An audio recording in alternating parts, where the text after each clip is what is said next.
Shalom Bapak Ibu yang diberkati Tuhan, puji Tuhan. Hari ini saya senang bisa kembali berada di tengah Anda. Dan mari Bapak Ibu kita akan merenungkan firman Tuhan.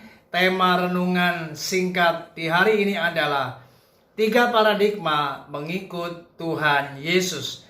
Mari Bapak Ibu kita akan membaca di dalam Injil Matius pasal 4 ayat 19 sampai yang ke-20. Demikian bunyi kebenaran firman Tuhan. Yesus berkata kepada mereka, "Mari ikutlah aku dan kamu akan kujadikan penjala manusia." Lalu mereka pun segera meninggalkan jalannya dan mengikuti Dia. Bapak Ibu Saudara yang saya kasihi, ayat ini merupakan kisah bagaimana pada waktu itu Yesus memanggil Petrus dan Andreas untuk menjadi pengikutnya. Tuhan Yesus memanggil Petrus dan Andreas untuk menjadi muridnya. Dan Alkitab mencatat bagaimana kemudian Petrus dan Andreas meninggalkan jalannya dan mereka mengikuti Yesus. Bahkan tidak hanya Petrus dan Andreas, maka kemudian Alkitab mencatat jumlah murid Yesus ada 12 orang. Saudara, ini sungguh luar biasa. Bagaimana panggilan Tuhan atas setiap kita. Tuhan ingin setiap anak-anaknya mengikut Yesus. Tuhan memanggil kita untuk kita menjadi pengikutnya, untuk kita menjadi murid-muridnya. Namun saudara, kita harus hari ini paham bahwa ternyata mengikut Yesus bukan hanya sekedar kita menanggapi akan panggilannya dan kita percaya kepadanya, lalu kemudian selesai. Ternyata saudara, mengikut Yesus bukan hanya sekedar meresponi panggilan dan percaya saja kepada Kristus, tetapi di dalam kita mengikut Kristus, kita harus memiliki apa yang namanya sebuah komitmen. Itu sebabnya mengikut Yesus bukan perkara yang sederhana.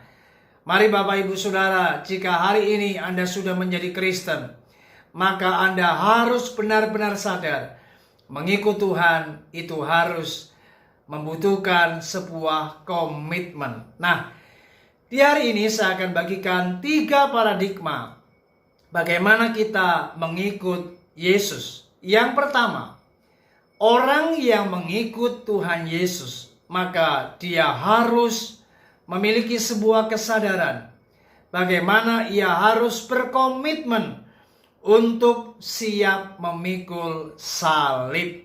Nah, mari kita akan membaca di dalam Matius pasal 16 ayat 24.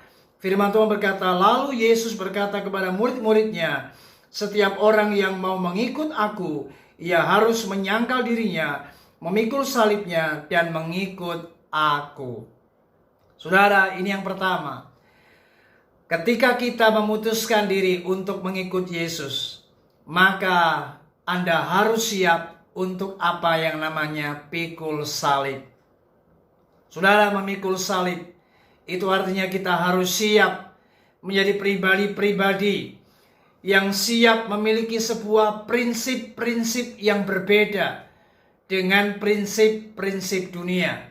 Artinya apapun yang bertentangan dengan apa yang namanya kebenaran, apa yang namanya firman Tuhan, maka kita harus berani memiliki prinsip untuk menolak segala hal-hal yang tidak benar, yang tidak sejalan dengan kebenaran. Saudara, seorang yang bernama Aiden Wilson Tozer, dia berkata, "Jika saya sepenuhnya mengikuti Tuhan Yesus Kristus, saya harus meninggalkan segala sesuatu yang bertentangan dengannya." Saudara, inilah yang namanya pikul salib. Orang yang berani pikul salib, dia berani untuk meninggalkan apapun yang tidak berada di jalan yang benar. Itu sebabnya memikul salib itu bukan perkara yang mudah. Anda siap menanggung sebuah konsekuensi, rela untuk dibenci, rela untuk dimusuhi, rela untuk ditinggalkan, dan sebagainya. Bahkan kita harus siap mengalami berbagai macam hal yang tidak menyenangkan. Itulah konsekuensi orang yang mengikut Yesus. Dia harus siap memikul salib. Yang kedua, orang yang mengikut Yesus, dia harus sadar dan dia harus berkomitmen. Yang kedua yaitu rela, berani mati. Mari kita lihat Yohanes pasal 11 ayat yang ke-16. Firman Tuhan berkata, lalu Thomas yang disebut Didimus berkata kepada teman-temannya, yaitu murid-murid yang lain, marilah kita pergi juga untuk mati bersama-sama dengan dia. Saudara, sebuah pernyataan yang luar biasa bagaimana salah satu murid Yesus yang bernama Thomas pada waktu itu ia mengajak para murid yang lain untuk mereka bersama-sama berani mati untuk Kristus. Saudara, inilah yang kedua. Orang yang mengikut Kristus harus siap rela mati bagi Kristus. Artinya, orang yang siap mengikut Kristus, ia punya komitmen total bagi dirinya. Nyawa itu bukan perkara yang penting, tapi yang terpenting adalah dia tetap menjaga imannya untuk tidak menyangkali Kristus. Jika sekalipun ia harus membayar harga, nyawanya harus mati demi Kristus, maka orang yang mengikut Kristus, dia harus siap kehilangan nyawanya. Alkitab berkata, barang siapa yang kehilangan nyawanya demi Kristus, maka ia akan mendapatkannya. Tapi siapa yang takut kehilangan nyawanya, mereka justru akan kehilangan nyawanya. Yang ketiga, Bapak Ibu, orang yang mengikut Kristus, maka dia harus sadar, dia harus punya sebuah komitmen, yaitu ia harus mencapai garis akhir. Artinya kita harus mencapai garis akhir. Mari kita lihat 2 Timotius pasal 4 ayat 7-8. Aku telah mengakhiri pertandingan yang baik. Aku telah mencapai garis akhir. Dan aku telah memelihara iman. Sekarang telah tersedia bagiku mahkota kebenaran yang akan dikaruniakan kepadaku oleh Tuhan, Hakim yang adil, pada harinya. Tetapi bukan hanya kepadaku, melainkan juga kepada semua orang yang merindukan kedatangannya. Saudara, orang yang mengikut Kristus, maka dia akan punya komitmen untuk setia. Bagaimana dia tidak akan meninggalkan Tuhan. Apapun yang terjadi, dia akan terus bertahan. Dia akan terus setia sampai garis akhir. Saudara, mari hari ini, sudahkah kita punya komitmen yang seperti ini? Jika Anda hari ini adalah pengikut Kristus, maka Anda harus punya paradigma ini. Orang yang mengikut Kristus, maka ia harus sadar dan punya komitmen, yaitu dia siap memikul salib.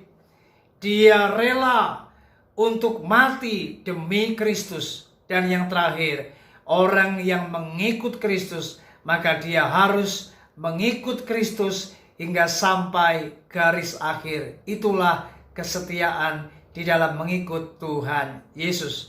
Kiranya renungan ini menyadarkan kita semua dan selalu membawa kita untuk siap dan menjadi murid Kristus yang benar-benar setia. Bukan hanya kita meresponi panggilannya dan percaya kepada dia, tapi kita punya komitmen total untuk menjadi pengikut Kristus yang sejati. Puji Tuhan, kiranya renungan ini memberkati kita semua. Shalom.